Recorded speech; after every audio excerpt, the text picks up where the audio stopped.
nous raconte les vêtements de la vie des femmes qui les ont portés. À la rencontre des larges poches oubliées de nos ancêtres, archives textiles d'une autonomie féminine insoupçonnée. Pour nous en parler, Patrick Boucheron invite l'historienne Ariane Fento avant de retrouver la chronique de Manon Bril. D'une histoire que l'on connaît trop bien, on serait tenté de dire qu'on la connaît comme sa poche. Mais l'histoire de nos poches, la connaît-on vraiment? Et notamment celle qu'ont étudiée Ariane Fento et Barbara Burman, ou plutôt qu'elles ont redécouvertes. Car tout le monde avait oublié ces larges poches détachables comme des sacoches que les femmes ont pourtant portées de la fin du XVIIe au début du XXe. Pendant plus de 2 siècles, ces larges poches ont été, pour des femmes de tous horizons sociaux, davantage qu'un simple article vestimentaire. C'était un instrument de travail, d'autonomie, quelque chose qui n'appartenait qu'à elles à une époque où on ne leur reconnaissait pas le droit de posséder quelque chose en propre. La poche a été pendant des siècles un monde à soi. Et c'est peut-être de ça qu'on se souvient, sans le savoir, lorsqu'on dit machinalement que l'on connaît quelque chose comme sa poche. Eh bien, écoutez Ariane Fento, historienne de l'art, de l'Angleterre et des pratiques vestimentaires, et là, vous pourrez enfin, et pour de bon, vous vanter de la connaître, votre poche. On n'a pas attendu le sac à main contemporain pour observer entre les hommes et les femmes une disparité sur la manière de porter les effets personnels. Puisque les hommes ont, dès le XVIe siècle, des poches intégrées à leurs vêtements, comme on les connaît aujourd'hui, tandis que les femmes ont des poches détachables qui ressemblent à des bourses, souvent liées entre elles à un lien, que les femmes vont pouvoir nouer autour de leur taille et accéder par des fentes sur le côté de leurs vêtements. On peut voir la manière dont la poche était portée, la poche en contexte finalement, sur cette poupée qui, quand on soulève sa première robe, en fait, on voit la poche portée sous la robe, mais par-dessus le premier jupon. Ce qui est intéressant avec cet objet, c'est qu'il est devenu largement invisible. Invisible parce qu'il est désuet, il n'est plus utilisé, et invisible aux yeux des historiens parce que, d'un point de vue linguistique, rien ne la distingue de la poche que l'on connaît aujourd'hui, c'est-à-dire qu'elle est désignée sous un terme qui est celui de pocket. Et c'est vraiment le détour par l'objet qui va nous faire comprendre le statut particulier des poches portées par les femmes au XVIIIe et au XIXe siècle.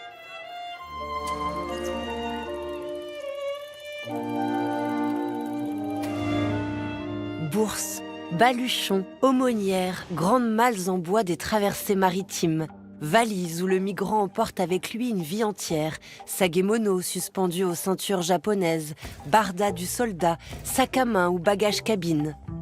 Les contenants employés pour transporter avec soi ces effets personnels ont une histoire, une géographie, et ils varient en fonction des usages comme des distances parcourues. Mais pourquoi intéressent-ils les historiens ? C'est qu'ils permettent de plonger dans l'intimité des vies ordinaires, d'inventorier le casse-croûte ou la garde-robe du voyageur, de fouiner parmi les objets auxquels les hommes et les femmes du passé tenaient au point de ne jamais s'en séparer.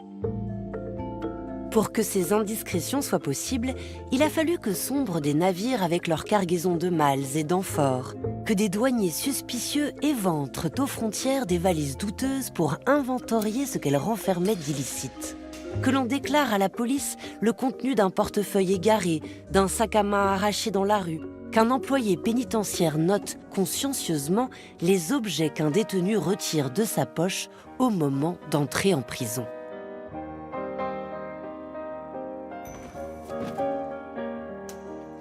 Pour s'approcher au plus près de la texture, de l'intimité matérielle presque de la poche, l'utilisation d'un microscope électronique permet de voir les points, les tissages, le type de fibres qui ont été utilisées et nous permettent ainsi de reconstituer d'une part la chaîne opératoire qui a mené à la réalisation de la poche, mais aussi tout le parcours matériel de l'objet une fois utilisé. On y voit les traces d'usure, de raccommodage, aussi bien que les taches. Ce qui est intéressant quand on regarde quelques-unes des photos de ces 392 poches que j'ai étudiées avec ma collègue pour mener cette étude, c'est la grande diversité. Il y en a qui sont très richement ouvragées, brodées, en patchwork, dans des matériaux beaucoup plus humbles comme le cuir, le jean. Donc on voit une grande diversité dans les formes, les finitions, mais sur l'ensemble de la chronologie, à partir de la première poche que nous avons identifiée, qui date de 1690, jusqu'à la dernière poche datée qui date de 1892, c'est malgré tout la grande stabilité des formes, alors même qu'il n'y a aucune, ou presque aucune, instruction enseignant aux femmes comment faire des poches. Les premières instructions écrites qui existent sont publiées en Angleterre, par exemple, en 1840. Mais force est de constater, en regardant notre ensemble de poches, que les femmes, pendant 150 ans, ont réussi à faire des poches sans avoir d'instruction pour cela. Donc, ça pose la question de la manière dont ces savoir-faire étaient transmis, comment ils étaient acquis. Et en fait, tous ces savoir-faire appartiennent à un domaine qui est souvent une histoire silencieuse, une histoire sans archives, puisque cette transmission, elle se passe comment? Elle se passe par imitation des gestes maternels, dans des cercles informels entre femmes. Elle n'est pas couchée par écrit, elle n'est pas saisie par le verbe. Et les sources matérielles sont ici très importantes, puisqu'on voit dans les poches la manière dont elles étaient utilisées comme sorte d'exercice pédagogique par les petites filles. Par exemple, ici, on voit une poche faite pour une poupée et on voit dans les petits points de soie rose vraiment une main assez novice, hein, qui n'est pas très experte en travaux d'aiguille. Ce n'est pas seulement dans les tribunaux que les pouvoirs publics s'intéressent à ce que renferment les poches. En 1888, dans l'Est londonien, un agent de police inventorie les effets retrouvés sur le corps éviscéré d'une victime de 43 ans. Cette victime, c'est Catherine Eddowes. Vous ne la connaissez pas, mais vous connaissez son assassin, Jack l'Éventreur.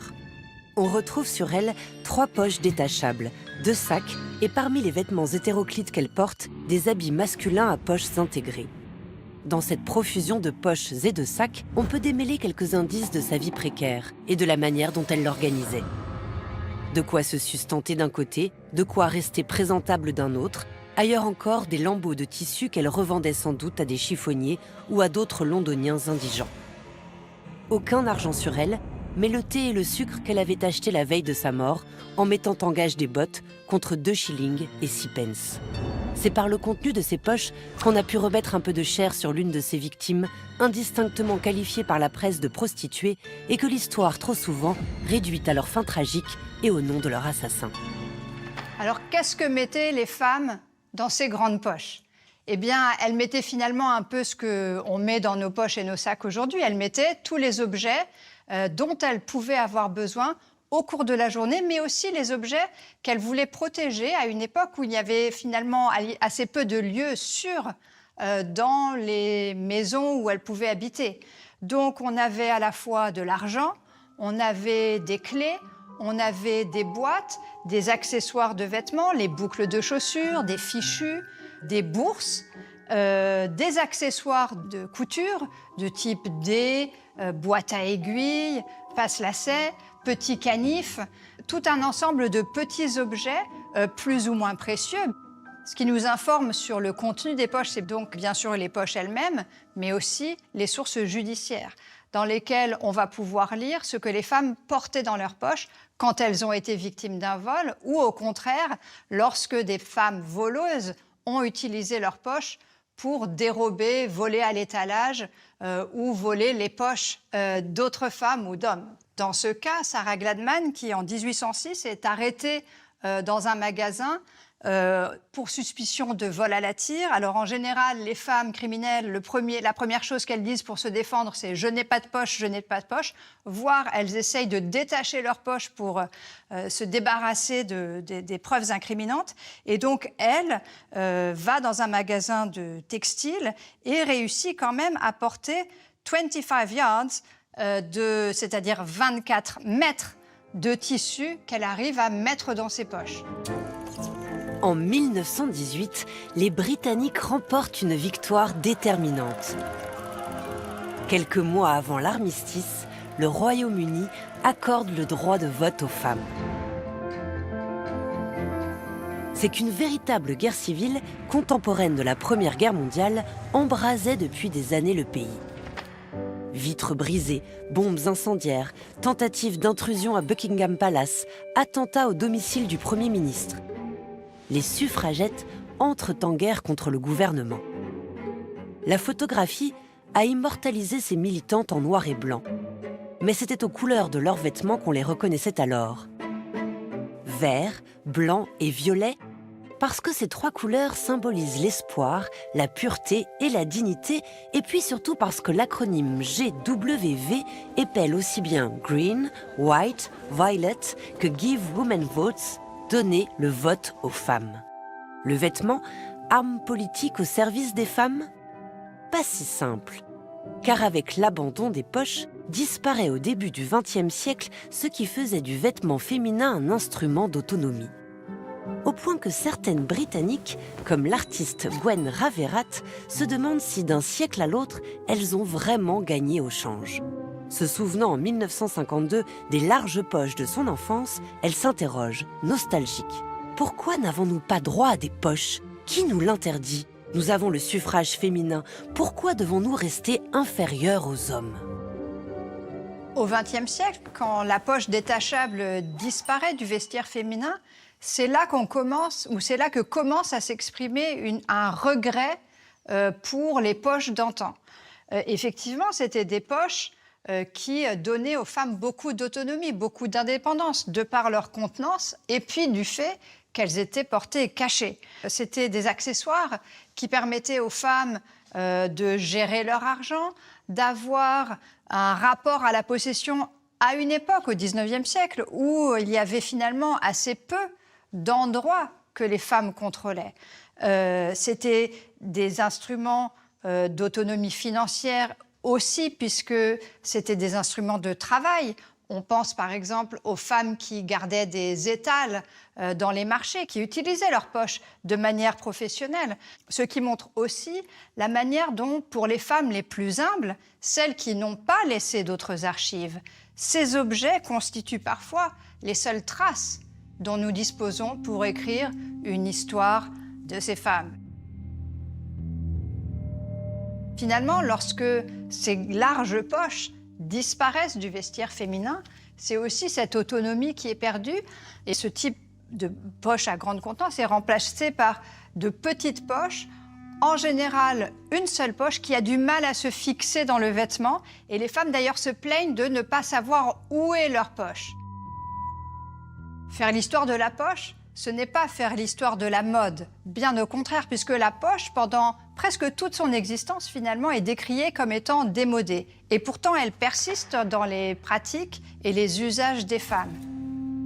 La poche est un objet commun, dans le sens de modeste, mais qui offre aussi une communauté aux femmes venant de milieux sociaux assez différents. Et donc faire l'histoire de la poche, ou s'intéresser à la poche comme objet historique plutôt, c'est faire l'histoire de ses gestes, de ses pratiques, de ses savoir-faire, plutôt qu'une histoire de la mode et des changements formels du vêtement. Et maintenant, Manon Bril déjoue la frontière entre histoire et culture populaire. La poche, un accessoire qui peut paraître anodin, s'est pourtant retrouvé au milieu de polémiques et a été pointé du doigt pour son sexisme. D'après Néon Mag, en 2018, 90% des poches de jeans féminins ne sont pas assez grandes pour la taille d'une main de femme, alors que ce n'est pas le cas des pantalons masculins. Les poches sont même globalement beaucoup moins présentes dans les vêtements féminins que masculins, un truc qui peut donc vous sembler bénin, mais qui pourtant symboliquement renvoie une fois de plus la femme à la passivité contre l'activité, la praticité masculine. La femme doit juste être jolie, donc les poches ne sont réfléchies que pour un usage esthétique. Et lorsque les journalistes féministes, comme Marie Kirchen en 2017, ont osé traiter le sujet, en retour, elles se sont faites harceler sur les réseaux sociaux et menacées de viol. Un sujet qui n'est peut-être pas si anodin du coup quand on pense à la taille de la menace qu'elle implique, comme le souligne avec justesse Vincent Manilev dans un article pour Slate. La poche, un symbole pour les uns qui ne devrait pas l'être pour les autres, même si ceux-ci leur donnent visiblement la permission de proférer des menaces de mort.